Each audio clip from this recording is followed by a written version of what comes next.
But I don't think that he knows everything. And I think that his assumption that he would know what would motivate God is a little bit egotistical.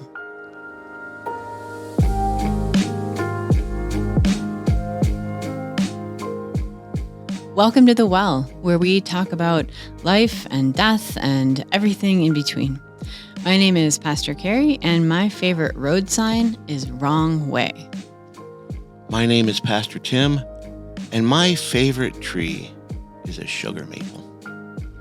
My name is Jay, and my favorite electronic cable is the Type C. Wow. Yeah, Right. That's what I got. Fantastic. All right. And our other member of our podcast is Mel. Hi, Mel. Mel. How are Hey, you Mel. today? Looking good. All right. Mel lives down at the bottom of the well where we gather and talk. And he's lived there for a long time and gathered all kinds of topics that he's heard people talk about. And just in case anybody wanted to come along and have a good conversation. So he's going to lend us a couple of those topics today, and we'll see what we can do with them. Right, Mel? All right. Shall we dive in? Ha ha ha ha ha. Here we go. That was a good one. All right, here he comes. Do that for Jay. All right. All Here we right. go. Oh boy, this is folded Uh-oh. both ways. Ooh. That makes Man, me that's nervous. dangerous. War and peace. All right. Stephen Hawking said, "We are such insignificant creatures on a minor planet of a very average star in the outer suburbs of one of 100,000 million galaxies."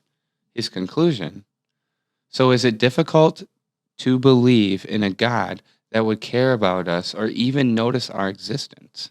What do you think? Do you want me to read that It again? is difficult. Yeah. Oh, Sorry. I read that wrong. Yeah. So all the galaxies, and then it It says is. here it is difficult to Yep, believe a so God so that it's would care difficult to about us. believe. Yeah. Got it. Yeah, perfect. And then what do you think about his conclusion that it would be difficult for God to believe Totally. in I our think existence? Stephen Hawking is incredibly intelligent man, and I don't know if y'all read A Brief History of Time, but Yes. it's fantastic. But I don't think that he knows everything. And I think that his assumption that he would know what would motivate God is a little bit egotistical. I don't think we know that kind of thing. And I don't think he does either. I don't think he knows God's limitations or God's priorities or anything like that. I think he's maybe saying if he were God, he would not be able to care about this little planet. But I don't think he can say that about God. I think back to when we were doing Job last summer, and I can't remember the book, but I was given a book by Pastor Carey, and talked about how one of the revelations as God is doing the Where You talk was how much love and care God gives to all creation. And so if we limit God to be like us, which I think Dr. Hawkins is doing, yes, there would be no reason for God to love us. But God loves all creatures, the desert creatures that we don't see, the creatures on Alpha Centaurium that we don't see, that God's love goes beyond our understanding of how expansive it is. So although I read Brief History of Time and one other of Dr. Hawkins' books, I like his writing. I don't always agree with him, which is fine. You can read people you don't agree with. I think God's love is enough for every speck in the galaxies. Mm-hmm. Yeah, I kind of two thoughts going through my mind. And I'm just gonna straight up name something here. So we're recording this on a Thursday, and I had the opportunity to record a sermon on Tuesday, and I'm 2 for 2 on the train coming by right as I was like getting to the point of something. So I'm Doug and I are doing really good this week. So kind of two thoughts that I hope necessarily aren't conflicting that are going through my mind. One is, I'm trying to say this carefully because there's no disrespect for Stephen Hawking here. But I think if your base perspective is there is no God, then this idea is gonna perhaps seem as a proof that there couldn't be a God because it's all too big for a God to actually care about us. But then if your base is there is a God, and a God that in our humanness and our finiteness we can't understand, there's actually freedom in realizing that a God who could create all of this, who is beyond all measurable things from our finite, simple minds, still loves us. That actually feels overwhelming, but in a loving way. And so I think, I think, at the end of the day, that base perspective is going to make that statement sound really different. And I think the book you're talking about was The Stars Beneath Us. I had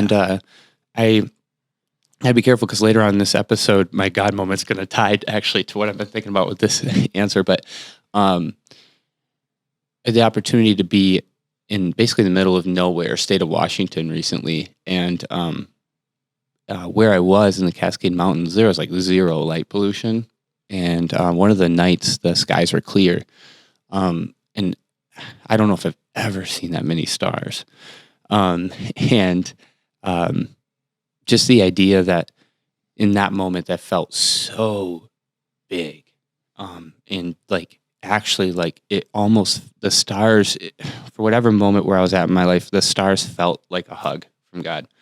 And for those that don't know this, being out in nature and especially like mountains and waterfalls and things like that are just a really big thing for me. I feel connected. I feel more like me. I feel connected to God. And in that moment, there's mountains and there's stars, and it just felt like a hug from God.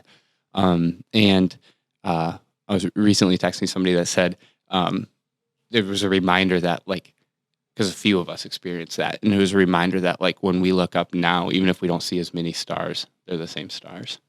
And just a reminder that it's the same God that's willing to hold us even when we feel insignificant. And so I don't know, that's maybe I'm still reflecting on my past experiences, but that's where my mind went with that of like, I think it comes down to that base perspective, but at the same time, like, I think there's awe in the fact that God can create all of these things, care for all of them, and still care for you and me, and care that we care for each other. And I think that's it's pretty amazing. Yeah, I think just like in some scripture, sometimes the things that we say about God say a lot more about us than they ever do about God. Mm. Oh, yes. So Yes. yeah. All right, good one. All right, let's try another one. Here we go. Okay. Here it comes. Perfect. Okay. Looks like a little bit of a shorter one here. Okay. Ooh, all right. We go right from Hawking to Nietzsche. Oh, here we go. Friedrich Nietzsche. Jesus died too soon. If he lived to my age, he would have repudiated his doctrine. Would he?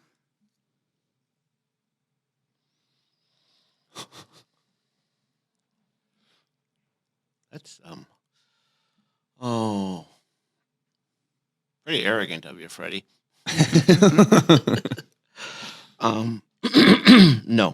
No, he wouldn't have. People are still broken. People are still hurting one another. The world still hasn't learned.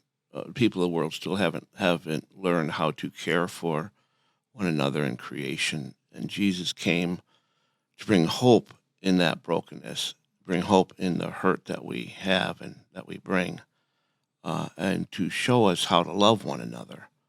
I think Jesus' doctrine would be identical, because I think the same problems that was happening in the Middle East at the time of the first millennium was happening now. And I think the only difference is that Jesus would have mass media that could have been used, and they would have all been able to judge him and disagree with him and have problems with him. It would just been a more expansive situation. But no, I don't agree with Nietzsche here. Our age is no better, I don't think, than the past ages, or no worse. Yeah, I think. So I read that as if Jesus had basically just been older, and maybe deemed as wiser. Oh, I was reading it as my age, as in my time, not my age as in 49. I get it. Yeah, I think either way of perspective. So the way that I read it, and maybe it will respond to, is if he had lived longer in life. And for me, I think I go back to our Trinitarian belief, and also Jesus being both fully human and fully divine. I think we might have complicated relationships with the Gospel of John at times, but at the end of the day, that Jesus is the Word. The Word became flesh, and the idea that is that the Word was. And so, if Jesus was always, and then I don't think a few more years on Earth would have necessarily changed that. And then what I thought about is when Jesus was on the cross, and those who were mocking him, saying, "If you're the King of Jews, why don't you just save yourself?" And I feel like if Jesus was going to change his doctrine, he had every opportunity to. And his doctrine is love and sacrifice, and did do that, and had the chance to live longer, and didn't. And of course, we know Easter, Jesus still lives. So that's my thoughts. Yeah, I feel like this is in some ways suffering from the same mistake as our first question, which is we look at Jesus and assume that Jesus would be like us, or we would be like Jesus. And yes, Jesus was fully human, but also fully divine. So you can't, we look at our own lives and we say, oh, right, when I was 12, I thought this way, and when I was 20, I thought this way, and all those kinds of things. And then that is true for us. And who knows, if Jesus hadn't died when he did, maybe he would have learned some other things about what it means to be human. And, if Jesus would have had children, maybe he would have had some different perspective on how to raise children. Right? We don't really know the answer to that question. And I don't know that it's necessary, right? Jesus came proclaiming the kingdom of God come near. And because he did that, he was crucified. There really was no living longer for Jesus. It just wasn't a possibility, right, being what he said, what he did, when he lived, and where he lived. So I think guessing that if he somehow, because I guess if he would have lived longer, that would have meant he wasn't proclaiming the kingdom of God come near, right? Which means he wouldn't have had his doctrine to begin with if he would have lived any longer. So I feel like this is a little bit of sort of a circular logic that doesn't really make much sense. And Nietzsche does everything's kind of about him. Yeah. Well, it comes back to our humanness and being finite, right? And Jesus is beyond that. Right. And I want to add something here that's unrelated, but I think I need to add it. I started thinking about how people say we don't interpret the Bible. This is basically a sentence. And we interpreted it completely different. Mm-hmm. Because I viewed age as time of humanity, and you viewed age as time of a human. Mm-hmm. And one sentence, so yes, we do interpret everything we read and hear. Very true. Mm-hmm. Yeah, very true. All right. Here we go, Mel. One last time for us. All right, here we go. Sit down. Whoops. Back up. I'm willing to talk about anything, but Thanks, A Mel. lighter one is okay. Yeah, let's wait and see. Thanks, Mel. Did you give us a lighter one, Mel? This is one I've heard before. Not here, but Okay. I believe in the teachings of Jesus of Nazareth, but do not accept him as God. Could I still be a Christian?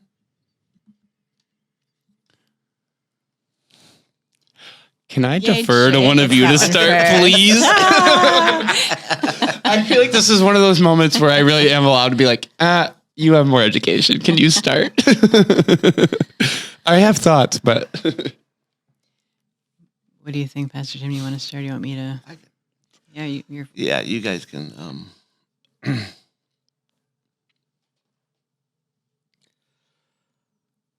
Christian is a label of a denomination, of a faith, of a faith that actually was given by the Romans, the anti-Christians, to the Christians as a derogatory name that we clasped onto and said, yeah, I like that. Mhm. God, It was called the Way at the beginning. the Pastor way, Tim, is that yeah, right? Yeah, the way. And they didn't use cross; first they used the believers. fish symbol. So And once they again, used a fish, yeah. Mm-hmm. But as I look at this, all are welcome, and I don't care what name you have. I have some friends who live in the Jewish faith, and I would say they live pretty Christian. you know, they do a pretty good job of doing what Jesus called us to. But if you're talking about a belief, there's something with faith that has to do with being part of the way. I guess if you say you're a disciple of Christ and you want to live as Christ lived, but you don't want to really be with that group of people who follow him, well, you're in that group of people who follow him, whether you like it or not. So I guess I would say yes and no, because you're in that community who follow Christ in their life, and whether you know it or not, you're in that community.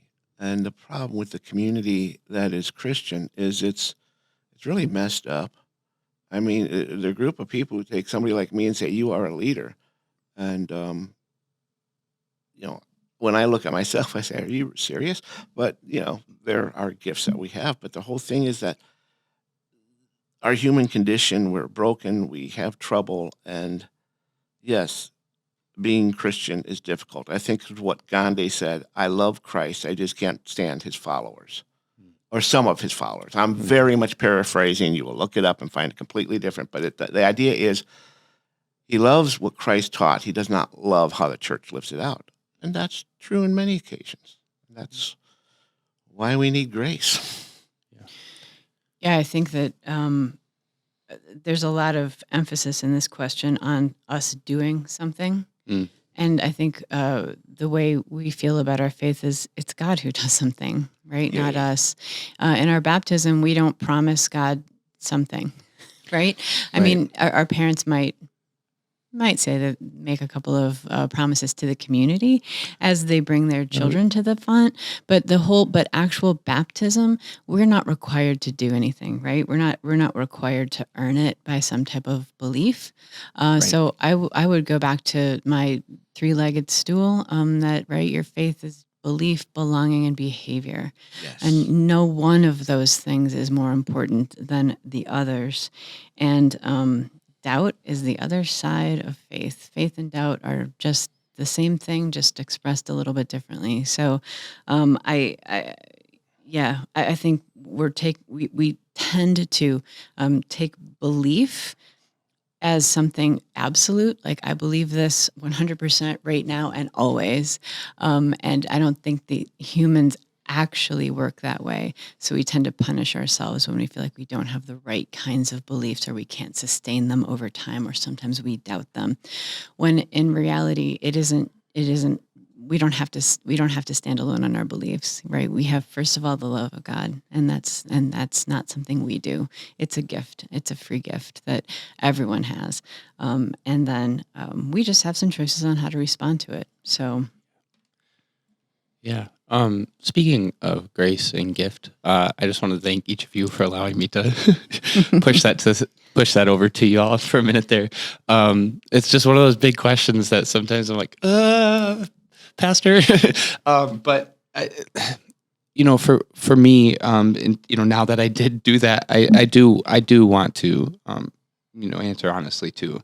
I think for me personally, I think it comes down to, again, kind of like our previous questions of a human understanding of things that are not human. Oh, yes. And then putting a lot of pressure on kind of where you were going, Pastor Carey. A lot of pressure on me, what I believe, and there's freedom, actually, for me, our previous question, there's actually some freedom and humility in realizing some insignificance. And I don't mean that in a negative way, but like realizing that things are bigger than just me and my perspective. And I think there's actually, if we allow ourselves to see it, I think there's actually a lot of freedom and grace in that.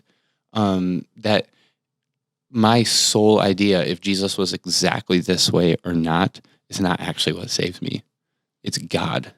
Absolutely. It's Jesus. It's Jesus on the cross. It's Jesus. It's Easter. It's Jesus who does it. Of course, we know it's God, Trinity, Father, Son, Holy Spirit. But it's not about me every time, and that's really hard when something seems that big. But I think there's a lot of freedom in that. And at the end of the day, I think the way Jesus walked on the earth, it was just too many choices for intentional love to have something that I try to claim in a very perfectly worded way be what saves me. So if that's how I feel for me, I'm not going to make that judgment for someone else. We have such a focus on who's in and who's out. Right. And that's really not what we're called to focus on at all. Oh, we do it. Seems like that's what we focus on. Yeah. All three of these questions had to do with who's in and who's out. And we do it in all aspects of our life, right? Yeah. I mean, is it Coke or Pepsi? I mean, we know it's Coca-Cola, but Dr. Pepper. But I mean, right? But we constantly want to do that in and out, better or worse. But at the end of the day, I go back to what I said earlier, is that I actually don't even know what episode I said it in, but these three remain, and the greatest of these is love. And I just don't think Jesus would say that if it was said on this particular set of words we repeat or not. So totally. Yeah. All right. You know what that makes me think of? What does that make you Chicken think of? salad. How did it? Wow. And I understand that Doug has something about chicken salad. Yeah, and then real quick before I jump into this, I want to apologize if my audio is coming across strange. We had a little bit of an incident over the week leading up to Christmas where my office flooded and my microphone was in my office and there was water dripping directly onto it. So apologize for the questionable audio, but I made chicken salad. So this is so I was talking with Pastor Carey this morning, and I kind of came into this this recording session with the idea that I wanted a very specific recipe. I wanted curry chicken salad. And so I kind of started hunting through some cookbooks, and the second book that I opened up, I found a recipe, and I flipped to it real quick. It's curry chicken salad made by my old pastor, Pastor Zamzel, from when I was when I was confirmation age. She was my pastor. So this is a recipe of one of her sons. Are there raisins in it? Is that why you're laughing? So not in yours.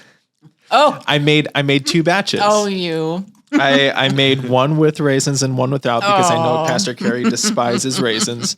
And oftentimes curry chicken salad does have raisins in it. Yes, and Yeah. this recipe did call for golden raisins and a couple other ingredients. I love curry chicken salad. It's one of my favorite things to make. This was a very different recipe. It had crushed pineapple. It had oh my gosh, I'm gonna pull up the recipe because I'm. Wow. But it crushed pineapple. It had sunflower seeds. It had Major Gray's chutney. Ooh. Wow. And it had golden raisins and then other chicken salad things, chicken mayo. Well, the one thing is amazing chicken salad that I don't have to worry about raisins in, which is what a gift. No, it's delicious. I can't believe there's pineapple in it. Crushed. I can't you can't what? even taste that. I can't even taste that. I got curry. Very little. Like it's almost unnecessary to add to the recipe. Isn't I would that say. It funny? gives it a bit of a sweetness, though. Okay. And I love the I've never had it with sunflower seeds, but I like that. I like the little crunch. 5 for me. So I'm actually, most people know that I just really like food. But I'm actually pretty picky about chicken salad. Like I'll always eat it if it's on my plate, but like I'm picky about it. This is hands down twice as best as the next best I've had. Nice. Like it is so good. Really good. Did you use like a rotisserie chicken? Costco. Yeah. Oh, Costco See, Costco chicken. comes in hot for that. Like it's always Costco. I'm telling you. Yeah, 5. I did. I've tried to put this down like 3 times and I just keep eating it. This is, I think, it's Pastor Zamzow's son. It's his. It says in the. Sorry, food in my mouth.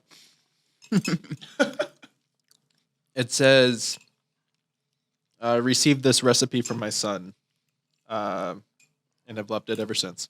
Huh. Pastor Z, thank you. Well, because I think, I might be wrong, there might be other Zamzows, but one of Betty's bosses is a Zamzow who's the son of one of our pastors. So Wow. it is. Well done, Doug. I know we're sticking with 5, but this would be about as high as I can go. Clean mug club. Mm-hmm. I filled those up too. Like again, I just tried to put it down again. I can't. I wish it was in a bowl. What do you give it, Doug? Then I could Well, here's the thing. For those of you who are listening with us, following our recordings today, we're having our staff holiday potluck, and I made a whole bunch of this. So you are welcome to have more at lunch. Nice. I'll give you. I'll give it a 5, Pastor Z. Thank you again. Very good. Mm-hmm. All right. Pastor Tim, do you have a God moment for us? No, Jay has a God moment for us. That was almost my God moment. Sorry. I know. I was going to say, it was the chicken salad. Yeah. So it's really funny how, I don't know if funny is the word, but for me, it's interesting that the questions that we had, and I had kind of pre-chosen what my God moment was going to be for this episode. And the questions all like made me think of that moment. So we are recording this towards the end of January right now. And I just recently got back from a J-term experience for seminary in the Cascade Mountains in the state of Washington. And for those that may have heard of the place, it's called Holden Village. And I had the opportunity, we did like different classwork, and it's all about intentional community, and Holden just offers its own form of learning and being. And also one of the encouragements is to just go do things that make you you. And they have all kinds of opportunities for the variety of what may make one themselves. And it's a chance to go for a hike in the mountains. And when I got to the location that we were going to, the village pastor guided, went with me, and it was my guide. And we got up there, and he made this comment that I've really hung on to And I kind of quoted him earlier, and he said, sometimes when we're walking, when we're doing this, we're thinking of like ourselves, and we're trying to keep ourselves safe, and we stop and we listen for avalanches, and and he said, then you get up here and you look around and you realize, in a sense of humility, how insignificant you are. And like when I first heard that, I was like, why am I being so comforted by being told I'm insignificant? Like, why does that sound so nice? And it was because we're surrounded by this immense beauty that like literally had like shivers down my spine. This immense beauty of the mountains, and the sky had broken open and it was blue and reflecting off the mountain peaks. And it was just a reminder of like, we don't want to minimize what we're going through in life, but also God is so much bigger, and God holds us. If God has created and held that mountain that's giving us these feelings of joy and endorphins and all of that, it's the same God that holds us. And there's actually a gift in that. That was one of many, but definitely one of the big gifts from that experience was a reminder of that. Just being held by a God that can hold it all. And that I don't have to hold it all, is the gift in it, I think. So, yeah, that was me.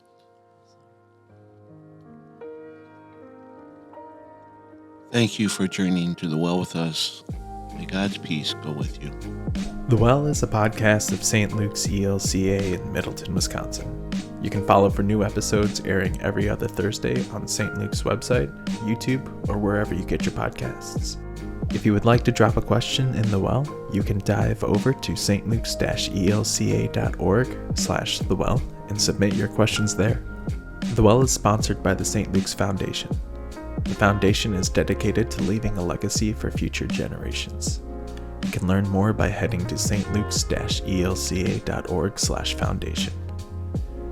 The Well is edited by Jimmy Patton and produced by Doug Castle. Thanks for listening. We'll meet you next time here at The Well.